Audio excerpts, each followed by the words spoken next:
Hey everyone, and welcome back to Masonzero MTG. In this video, I'm continuing my series on cube archetypes, focusing on fun and synergistic themes that revolve around draft archetypes from Magic sets and the two-color signpost uncommons that guide those drafts.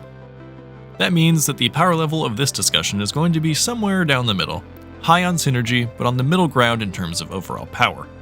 So with that out of the way, let's talk Rakdos Sacrifice.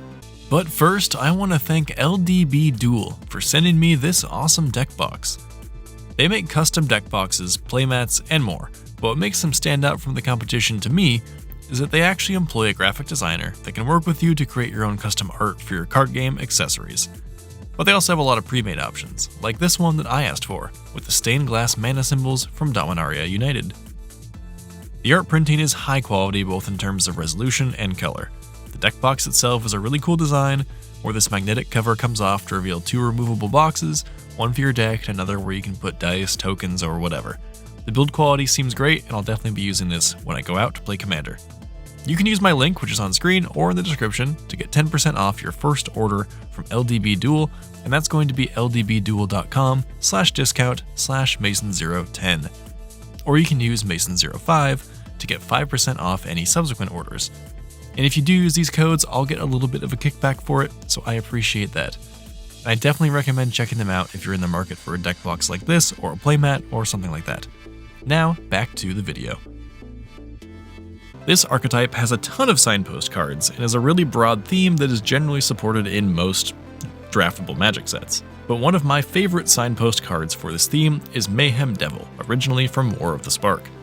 It doesn't ask anything super specific, just when someone sacrifices anything, you get to deal damage. So this archetype is sort of built around and inspired by this card, but there are many cards that go into it. Instead of starting with some of the big hitters in this draft theme, I'm instead going to start with how it intersects with the other colors, because it can be quite synergistic and go well with just about any cube. It goes nicely with green for two reasons: green's ability to return cards from the graveyard to your hand, and green caring about how many cards are in your graveyard. It goes pretty okay with white, which does have its fair share of sacrifice effects and death triggers, as well as some return to the battlefield recursion. It doesn't always pair very well with blue, except for a subset of blue cards that might care about what's in your graveyard, or sacrificing things with mechanics like exploit. But this theme can very easily interact with the other colors very nicely, allowing drafters to splash a third color without losing out on synergy. So now let's talk about some of the other big draft signpost cards, other than Mayhem Devil of course, which can point your drafters in the direction of drafting Rakdos Sacrifice. Body Dropper is a favorite from Streets of New Capenna that gets larger whenever you sacrifice a creature and has a sacrifice outlet built into it. Slaughter Priest of Mogus provides two very similar effects to Body Dropper, it just moves the numbers around a little bit. Spontaneous Combustion is an Anger of the Gods variation that makes you sacrifice something first, letting you get some synergies, or grow in your Body Dropper so that it survives the board wipe. Roxa is less of a signpost, but is a Rakdos card that has sacrifice built in. This might be your signpost in a higher power level cube. There are some great gold cards that let your drafters know that sacrifice is a theme and that it's in Rakdos, but there are countless others that may suit you even more than the ones I mentioned. The nice thing about this being a pretty generic theme that Red-Black does all the time is that there are a lot of options to customize your cube. So now let's get into the cards that make this archetype tick. We're going to start with enablers, which the cards that I just mentioned all are. Then we'll talk about payoffs, and finally, a category that is somewhat unique to this theme, which is going to be fodder. But first, those enablers. These are cards that allow you to sacrifice things and will be key components to this strategy. Fleshbag Marauder and its several variants are the first clear enablers. They make each player sacrifice a creature, meaning you'll get a sack trigger. Any cards that care about what any player sacrifices will trigger as well. Skullport Merchant lets you sacrifice a creature or a treasure to draw a card for only 2 mana.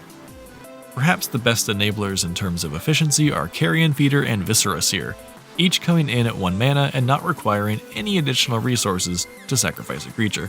Now for the payoff cards. These are cards that want you to sacrifice things, in addition to the gold cards mentioned above.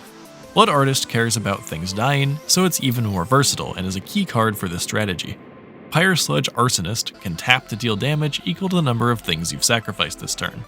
Rockslide Elemental doesn't specifically care about sacrifice, but it gets a +1/+1 counter whenever something dies, which combined with First Strike can become quite the threat on the battlefield.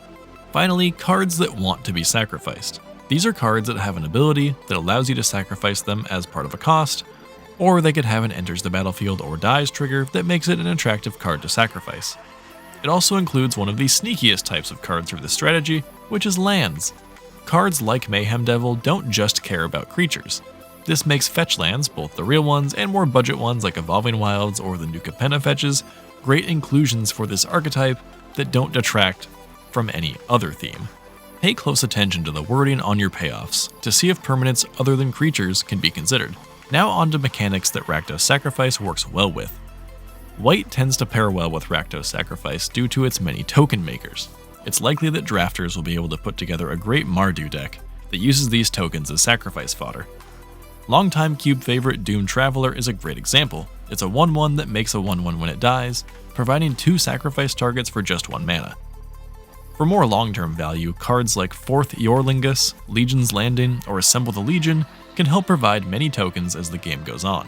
It may also be interesting to keep in mind niche cards that sacrifice a creature to make another creature. These cards can work together with something like Blood Artists that care when creatures die. Some examples of this would be Completed Huntmaster and Stitcher's Apprentice, which can keep a steady supply of death triggers coming your way. It also pairs well with green graveyard strategies that seek to fill the graveyard with creatures. You can combine Sacrifice with Recursion and Self-Mill, and make use of mechanics like Delirium or Threshold. Sakura Tribe Elder, Eternal Witness, and Natural Order are all friends with Rakdos Sacrifice. Black is obviously the main sacrifice color, but red has some interesting sacrifice synergies on cards that support other red-based draft archetypes, allowing you to add multi-use cards to your cube that still support this theme. Kiki Jiki, while normally a combo piece, provides a sacrifice trigger every turn by copying something. Zealous Conscripts and other steal effects combo great with sacrifice abilities to serve as a removal spell as well. Artifact decks based around Duretti Scrap Savant and Goblin Welder want you to sacrifice artifacts, and sometimes artifacts are creatures. Not to mention the ever-powerful Dragon's Rage Channeler that wants to turn on Delirium. Cards that have enter the battlefield triggers or death triggers are also great candidates for sacrifice fodder and can be easily used in sacrifice decks.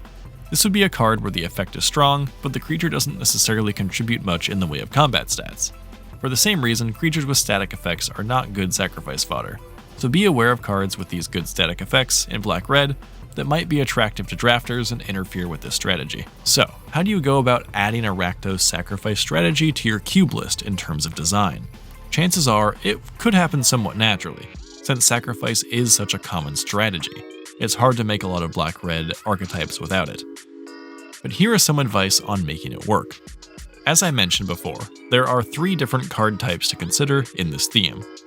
Enablers, which are cards that let you sacrifice permanents. Payoffs, which are cards that do something when permanents are sacrificed or die. And fodder, cards that provide a benefit when they are sacrificed or die. It's important to balance these and not have too much of one over the other. This is a harder balance to strike than, say, a Spellslinger's theme, which simply needs spells and then permanents that care about spells being cast. There's usually not a third card type. The easiest way to make this work is to cross over into as many draftable archetypes as possible with each card. However, this is the easiest to do with fodder, but it only works okay with payoffs and is hard to pull off with enablers. Fodder cards can serve many purposes. Like Stitcher's Supplier helps fill your graveyard for a Recursion or Graveyard Matters deck when it enters or when it dies. And token makers like Young Pyromancer can cross over into a spells deck, but still be useful for creating tokens to sacrifice in this theme. You may be tempted to only include black and red cards that serve this archetype in obvious ways like Doomed Dissenter, but look for opportunities to add multi-use cards that most decks would like to use. Payoffs are harder to cross into other archetypes, but it's still possible by being a little bit more generic. While Mayhem Devil is very good, it only triggers on sacrifice, not when things die. And dying happens far more than sacrificing. So keep your eye out for cards that care about death triggers in general, as these are playable in literally any deck that plays creatures. Blood Artist is the main one, but others include Falconwrath Noble and Elenda the Dusk Rose. That said, there are some cute sacrifice-specific cards you can include for fun, such as Pyre Sledge Arsonist, but be sure you have plenty of enablers if you choose some of these more specific cards. Now, enablers. These are the hardest to balance because you want enough that the archetype is draftable and players can be guaranteed to draw enough of these enablers, but you don't want to saturate the cube with cards that only serve one purpose. Luckily, there are plenty of enablers that will be usable in a variety of other strategies. Here are some of those. Cards like Fleshbag Marauder are playable in any black deck, but offer a single sack outlet. Evoke cards are a good place to look for cards that are playable but can also provide a sacrifice trigger at a moment's notice. Or other cards with sack effects like Goblin Cratermaker and Cankerbloom. Card draw effects like Vampiric Rites and Village Rites are also very playable, along with Viscera Seer for Scrying. Proxa and Tenacious Underdog sack themselves but are very playable otherwise. Look for enablers that coincidentally involve sacrifice but are good for other purposes. That way they can go in more than one deck. It will definitely take some work to balance this archetype, but with a little bit of iteration, you should be able to make this a viable and fun draft theme. Just remember to keep cards flexible and try to have cards serve more than one purpose if you're making a synergistic cube.